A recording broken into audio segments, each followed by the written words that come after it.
If a stranger in a coffee shop asked you, "When has God shown up in your life?" you might find the question a little odd. But if you paused, chances are you'd have a story to tell. At St. Mark's, we believe God is at work everywhere, and everyone has a God encounter story. Inspired by StoryCorps, this Lent we're introducing GodCorps, an opportunity to record a short interview and share an experience of God at work in your life. We'd love to hear your story. Okay, Carl. I have a question. I've actually asked you this question before, and I'm going to ask it again for the tape.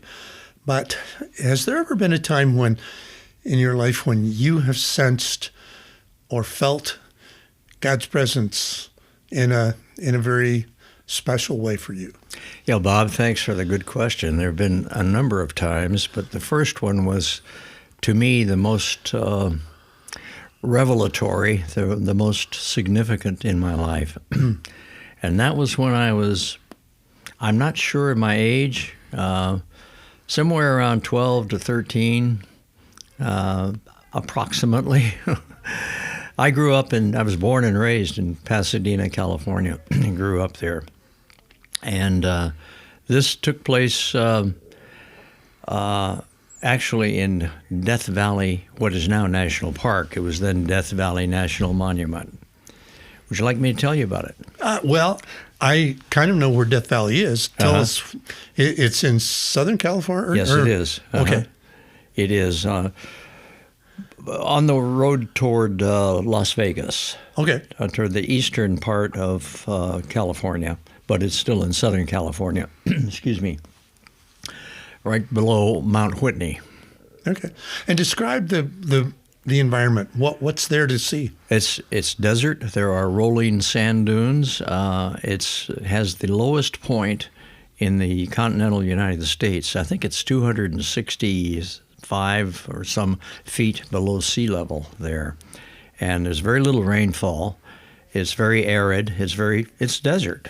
It is desert. In the summertime, it gets to be 120 degrees, and the sands get even hotter. But occasionally when I was a youth, we would go camping there.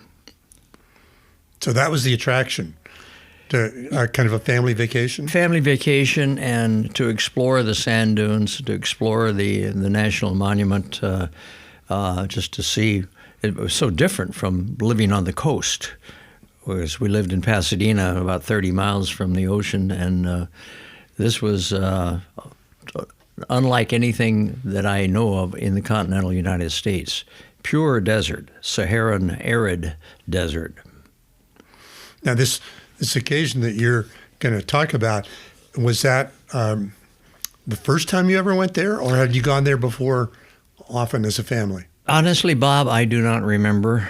I don't even remember how old I was or what trip this was. I don't remember any of the details other than what occurred to me at the Furnace Creek campground at night. Okay. And tell us about it. I was lying in a sleeping bag without a tent, excuse me, in the Furnace Creek campground of Death Valley, and I was lying out under the stars, and I was awake.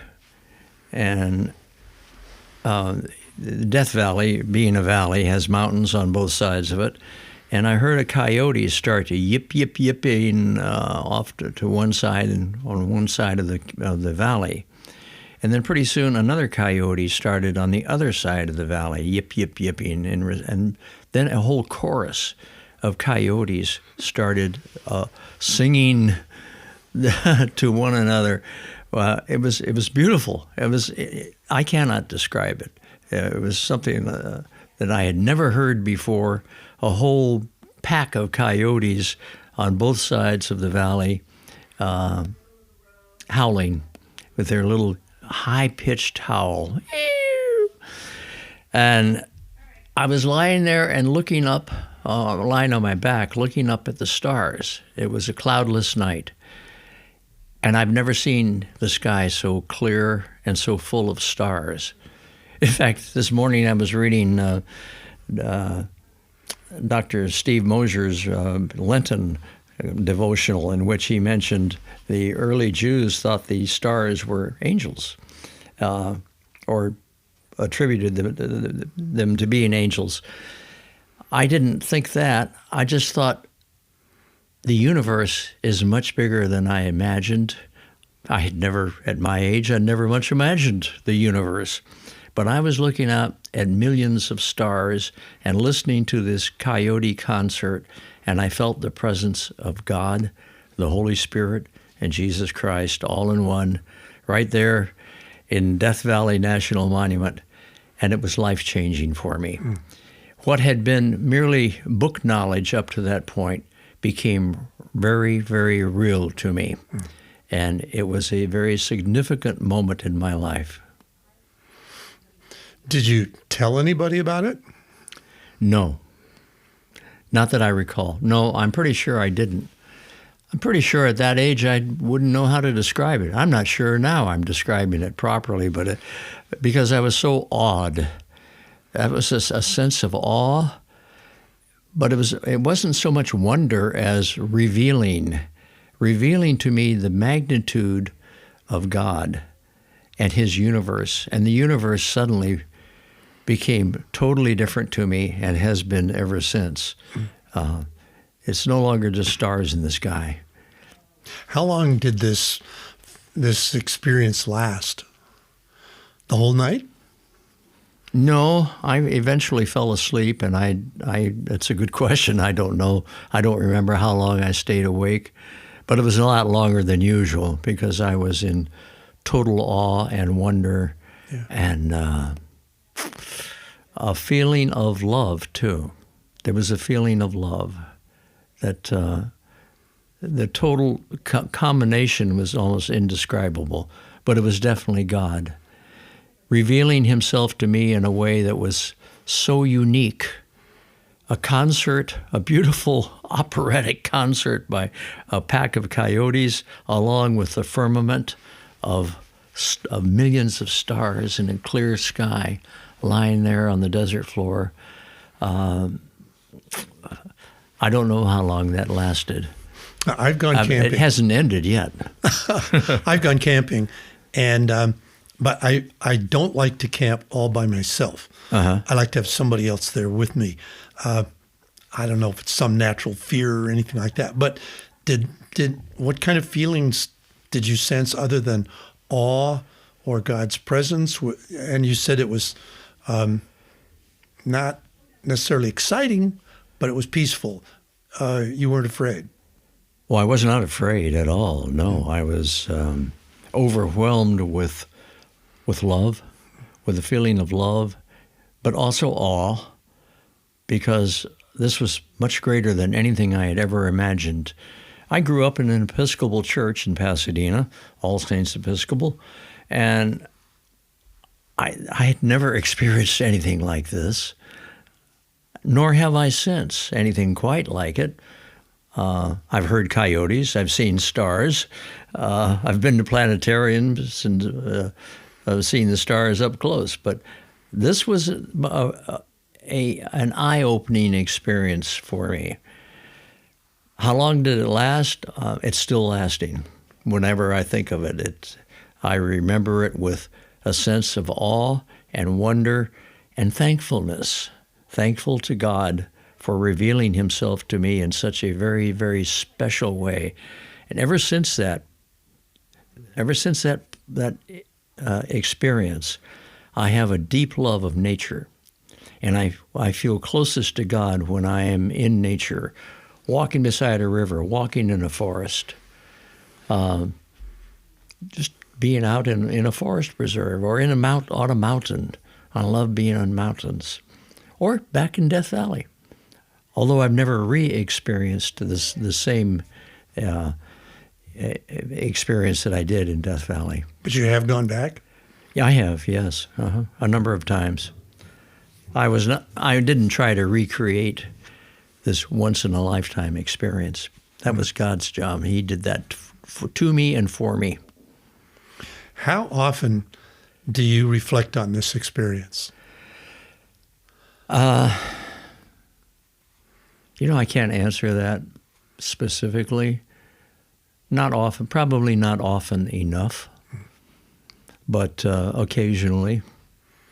When I'm asked, when did I first become aware of God in my life? This was probably the first true actual time where I felt God is real, God is here, but looking up at the millions of stars in the firmament, God is awesome. So, how has this affected your walk with God from that point forward? And any particular things you could say about what did it do? Was there a next step for you? No.